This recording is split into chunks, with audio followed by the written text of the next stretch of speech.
Mikä on kun ei taidot riitä, mikä on kun ei onnistu? Onko niin ettei niitä voi sieltä, mihin koskaan ei kylvetty?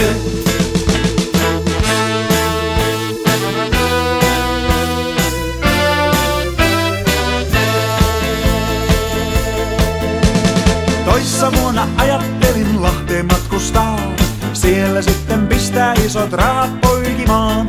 Ideahan toiminut ei alun perinkään, ja toteutus jäi kesken kun jäi muuta miettimään.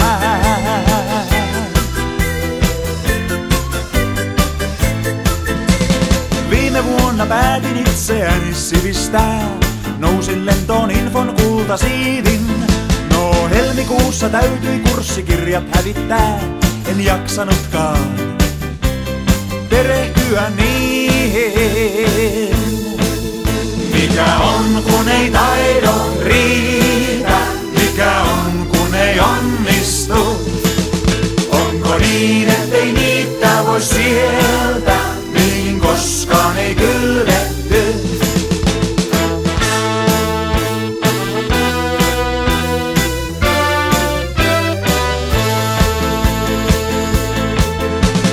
Viime viikon vietin enimmäkseen kotona, asioita hissukseen mä mietin.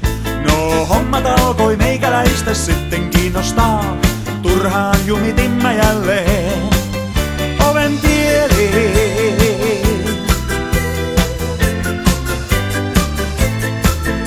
Jos keittymään ihmistä ei suunniteltukaan, ja edistys on sanahelinää, niin silloin liityt meihin, otat kaiken rennommin, et miettimään, näitä enää jää.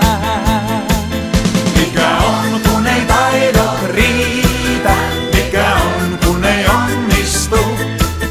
Onko niin ettei niitä voi sieltä, mihin koskaan ei kylvetty? Mikä on kun ei taidot riitä, mikä on kun ei onnistu? Onko niin ettei niitä voi sieltä?